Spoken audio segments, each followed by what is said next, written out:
الحمد لله وكفى وسلام على عباده الذين اصطفى أما بعد أعوذ بالله من الشيطان الرجيم بسم الله الرحمن الرحيم فإذا دخلتم بيوتا فسلموا على أنفسكم تحية من عند الله مباركة طيبة كذلك يبين الله لكم الآيات لعلكم تعقلون صدق اللہ العظیم۔ سورہ نور کی 61ویں آیت ہے، 60 پر 1ویں آیت ہے، بہت طویل اور لمبی آیت ہے، اس کا ایک حصہ میں نے تلاوت کیا ہے۔ اس کا ترجمہ یہ ہے، فَإِذَا دَخَلْتُمْ بُيُوتًا، پس جب تم گھروں میں داخل ہوا کرو تو فَسَلِّمُوا عَلَىٰ أَنفُسِكُمْ، تو وہاں موجود لوگوں کو، مسلمانوں کو سلام کیا کرو۔ تحیۃ من عند اللہ، یہ اللہ کی طرف سے دعائے خیر کے طور پر سلام ہے، مبارکتاً بابرکت چیز ہے، طیبتاً عمدہ چیز ہے۔ کذالک یبین اللہ لکم الآیات لعلکم تعقلون، اسی طرح اللہ تعالیٰ تمہارے لیے آیات، نشانیوں کو، معجزات کو، احکامات کو بیان کرتا ہے، لعلکم تعقلون، تاکہ تم سمجھو۔ آیت کے ترجمے سے آپ حضرات نے اندازہ کر لیا ہوگا کہ کیا بات عرض کی جا رہی ہے۔ بندے پر اللہ تعالیٰ کی بے شمار، انگنت، لازوال، بے مثال، بے شمار نعمتیں ہیں۔ خود اللہ نے اس حقیقت کا اظہار فرما دیا ہے قرآن پاک میں کہ بندے پر اللہ کی رحمتیں اتنی برس رہی ہیں کہ بندہ اس کا شمار کرنا چاہے، ان کو گننا چاہے تو وہ گن نہیں سکتا، اس کے بس سے باہر ہے۔ تو انگنت اور بے شمار نعمتوں میں سے اللہ تعالیٰ کی ایک بڑی نعمت بندے کے لیے اس کا گھر ہے۔ کسی آدمی کے لیے دنیا میں چہار دیواری کا اور چھت کا مل جانا اور اپنے اہل و عیال کو لے کر اطمینان اور سکون کی زندگی بسر کرنے کا انتظام ہو جانا، یہ آدمی کے لیے بہت بڑی نعمت، بلکہ حدیث کے مطابق بہت بڑی سعادت کی بات ہے۔ اسی لیے کہتے ہیں کہ آدمی دنیا میں کماتا ہے، دولت جمع کرتا ہے، تو کسی نے کہا ہے کہ آدمی کو اپنی دولت کا سب سے پہلا محور اور سب سے پہلا مقصد اس کا یہ ہونا چاہیے، ظاہری اسباب کے درجے میں، کہ اللہ تعالیٰ اس کو دولت عطا فرمائے، مال عطا فرمائے، تو آدمی کو اپنا ذاتی مکان بنانا چاہیے۔ ذاتی مکان ہونا یہ آدمی کے لیے بہت بڑی سعادت اور نعمت کی بات ہے۔ تو گھر اللہ تعالیٰ کی بہت بڑی نعمت ہے۔ اسی لیے حدیثوں میں اللہ کے رسول علیہ السلام نے فرمایا کہ ایک صحابی نے اللہ کے نبی سے پوچھا کہ اللہ کے رسول، فتنوں کے دور میں فتنوں سے بچنے کا راستہ کیا ہے؟ کیسے فتنوں سے ہم بچیں گے؟ اللہ کے نبی نے فرمایا، املک علیک لسانک ولیسعک بیتک وابکی علی خطیئتک۔ 3 باتیں اللہ کے نبی نے بیان فرمائیں۔ اپنی زبان کو قابو میں رکھو، تول کر بولو، بول کر نہ تولو، ولیسعک بیتک، اور ضروریات سے جو وقت بچ جائے، ادھر ادھر بیکار گھومنے پھرنے اور چوراہوں، ہوٹلوں پر، پارکوں میں، دوستوں کی محفلوں میں گپ شپ کرنے کے بجائے اپنے گھروں میں رہا کرو۔ وابکی علی خطیئتک، اور اپنے گناہوں کو یاد کر کے اللہ کے سامنے رویا کرو۔ یہ 3 چیزیں فتنوں سے نجات حاصل کرنے کا طریقہ ہے۔ ایک اور روایت میں اللہ کے نبی نے فرمایا، سلامت الرجل من الفتنة ان یلزم بیتہ، او کما قال علیہ السلام۔ آدمی کے فتنوں سے حفاظت کا ایک بہترین اور مؤثر طریقہ یہ ہے کہ آدمی اپنے گھر کو لازم پکڑ لے۔ ایک اور روایت میں اللہ کے نبی نے فرمایا کہ الزموا اجواف البیوت، اپنے گھروں کے اندرون کو لازم پکڑ لو، یعنی اپنے گھر میں اندر رہو۔ اس کا مطلب یہ ہرگز نہیں ہے کہ کمانے کے لیے دکان کو مت جاؤ، آسمان سے روز دسترخوان اترے گا اور دکان وغیرہ کھولنے کی ضرورت نہیں ہے، یہ مطلب ہرگز نہیں ہے۔ آدمی کی ضرورتوں سے جو فارغ وقت ہوتا ہے، یہ فارغ وقت آدمی کو اپنے گھر میں گزارنا چاہیے۔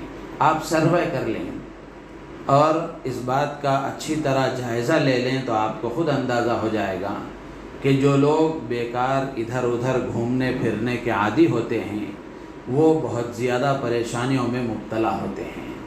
پریشانیوں میں مبتلا وہی ہوتے ہیں، اور جو آدمی اپنی ضروریات کے بقدر گھر سے باہر رہتا ہے، ضرورتوں کے پورا ہوتے ہی فوراً اپنے گھر میں آ جاتا ہے، ذکر فکر کا اہتمام کرتے ہوئے اپنے اہل و عیال کے ساتھ زندگی گزارتا ہے، تو وہ بہت سارے فتنوں سے محفوظ رہتا ہے، بہت ساری پریشانیوں اور مصیبتوں سے محفوظ رہتا ہے۔ تو الغرض یہ تو گھر کے بارے میں بات ہوئی۔ تو گھر اللہ کی بڑی نعمت ہے۔ گھر میں داخل ہونے کا طریقہ، ایک مسلمان اور غیر مسلم دونوں کے داخل ہونے کے طریقے میں فرق ہونا چاہیے۔ کہ ایک مسلمان داخل ہو رہا ہے، اس کا انداز اور ہونا چاہیے، ایک غیر مسلم داخل ہو رہا ہے، اس کو نہ اللہ کا خیال ہے، نہ اللہ کی نعمتوں کا احساس ہے، نہ اللہ کی عظمتوں کا اس کو کوئی خیال ہے۔ ایک مسلمان گھر میں داخل ہو رہا ہے تو اس کے داخل ہونے کا انداز یہ ہو کہ دل عظمت سے بھرا ہوا ہو، شکر کے جذبات سے بھرا ہوا ہو، داخل ہوتے ہوئے اس کو احساس ہو کہ یہ گھر اللہ کی نعمت ہے جو اللہ نے مجھے عطا فرمایا ہے۔ تو داخل ہوتے ہوئے آدمی دعا پڑھ کر داخل ہو۔ دعا بھی کتنی پیاری سکھائی اللہ کے نبی نے، اللہم انی اسألک خیر المولج و خیر المخرج، بسم اللہ ولجنا و بسم اللہ خرجنا وعلی اللہ ربنا توکلنا۔ سبحان اللہ، کتنی پیاری دعا ہے اللہ کے نبی علیہ السلام نے جو سکھائی ہے، کاش ہم اس کو یاد کر کے پڑھنے کا اہتمام کریں۔ کیا دعا ہے اللہ کے نبی نے کیا بتائی ہے؟ اللہ کے نبی علیہ السلام فرماتے ہیں، اللہم انی اسألک خیر المولج و خیر المخرج، اے اللہ میں تجھ سے گھر میں داخلے کی بہتری کا بھی سوال کرتا ہوں اور باہر نکلنے کی بہتری کا بھی سوال کرتا ہوں، یعنی میری انٹری بھی اچھی ہو، ایگزٹ بھی اچھا ہو، داخلہ بھی اچھا ہو، خروج اور باہر نکلنا بھی اچھا ہو۔ جس کے لیے اللہ تعالیٰ داخل ہونے میں بہتری کا فیصلہ فرما دیں، پھر نکلنے میں بہتری کا فیصلہ فرما دیں، اس سے بڑی کیا سعادت کی بات ہو سکتی ہے۔ تو اللہ سے خیر طلب کرتے ہوئے بندہ داخل ہو رہا ہے۔ بسم اللہ ولجنا و بسم اللہ خرجنا، اے اللہ تیرے ہی نام سے ہم گھر میں داخل ہو رہے ہیں اور تیرے ہی نام سے گھر سے باہر نکلیں گے، وعلی اللہ ربنا توکلنا۔ یہاں آدمی اپنے اللہ کے ساتھ تعلق کا اظہار کرتا ہے یہ دعا پڑھتے ہوئے کہ پروردگار چہار دیواری ضرور ہے، بنگلہ ضرور ہے اور اتنی بڑی بلڈنگ ضرور ہے، لیکن بھروسہ تیری ہی ذات پر ہے، وعلی اللہ ربنا توکلنا، کہ ہم ہمارے پروردگار پر ہی بھروسہ کر رہے ہیں۔ یہاں ہیں دشمن سے حفاظت ہو اور دوسری چیزیں ہوں، ظاہری سبب کے درجے میں تو گھر ہو سکتا ہے، لیکن بھروسہ خدا ہی کی ذات پر ہے۔ تو ایک طریقہ تو داخل ہونے کا یہ ہونا چاہیے، دعا پڑھ کر داخل ہو۔ اور اسی طرح حدیثوں میں موجود ہے کہ آدمی گھر سے باہر نکلتے وقت میں دعا پڑھتا ہے، بسم اللہ توکلت علی اللہ لا حول ولا قوت الا باللہ۔ کتنی بڑی بات ہے۔ یہ دعا پڑھ کر جب بندہ نکلتا ہے تو فرشتہ کہتا ہے ہدیتا و کفیتا و وقیتا، تین جملے فرشتہ کہتا ہے کہ یہ دعا پڑھ کر تو نکل رہا ہے۔ کیا مطلب ہے؟ بسم اللہ توکلت علی اللہ، اللہ کے نام سے میں اللہ ہی پر بھروسہ کر رہا ہوں، اللہ ہی پر بھروسہ کر کے باہر نکل رہا ہوں۔ لا حول ولا قوت الا باللہ، ہر طرح کی طاقت وہ اللہ ہی کی ہو سکتی ہے۔ بندہ یہ اس بات کا اظہار کر کے نکل رہا ہے تو فرشتہ کہتا ہے ہدیتا، کہ تو باہر جا رہا ہے، اللہ کی طرف سے تیری رہنمائی کی جائے گی۔ وہ کفیتا، اور تیری حفاظت کی اللہ تعالیٰ تیرے کاموں کے لیے کافی ہو جائیں گے، اللہ تیری کفایت فرمائیں گے، وَوُقِيتَ اور تیری حفاظت بھی اللہ تعالیٰ فرمائیں گے، شیطان سے، فتنوں سے، دشمنوں سے اللہ تعالیٰ حفاظت فرمائیں گے۔ دعا پڑھنے میں کیا جان جاتی ہے، لیکن غفلت ہے، آدمی پڑھتا نہیں ہے اور اس کی اہمیت نہیں ہے، سنتوں کا خیال نہیں ہے، اللہ کے نبی کی بتائی ہوئی دعاؤں میں جو اللہ نے طاقت رکھی ہے اس طاقت کا یقین نہیں ہے۔ اب آپ اندازہ کریں، اتنی چھوٹی دعا ہے، گھر سے باہر نکلتے ہوئے پڑھنے میں کتنا بڑا فائدہ ہے۔ حدیث میں ہے فَيَتَنَحَّى عَنْهُ الشَّيْطَانُ، جب بندہ یہ دعا پڑھتا ہے تو شیطان اس کے راستے سے ہٹ جاتا ہے۔ تو اس لیے گھر میں داخل ہونے کا طریقہ یہ ہونا چاہیے۔ آیت میں اللہ تعالیٰ جو فرما رہے ہیں، چونکہ وہ مقدمے میں بات تھی اس لیے میں نے وہ بھی عرض کر دی، تو دوسرا طریقہ یہ ہے کہ آدمی گھر میں داخل ہو تو اگرچہ گھر والوں کے لیے عمدہ کھانے نہ لے جائے، عمدہ لباس نہ لے جائے، عمدہ تر و تازہ پھل اور فروٹ نہ لے جائے، لیکن ان کو سلامتی کی دعا سے تو محروم نہ کریں، سلامتی کی دعا سے تو محروم نہ کریں۔ گھر میں داخل ہو تو اپنے گھر والوں کو سلام کرنا چاہیے۔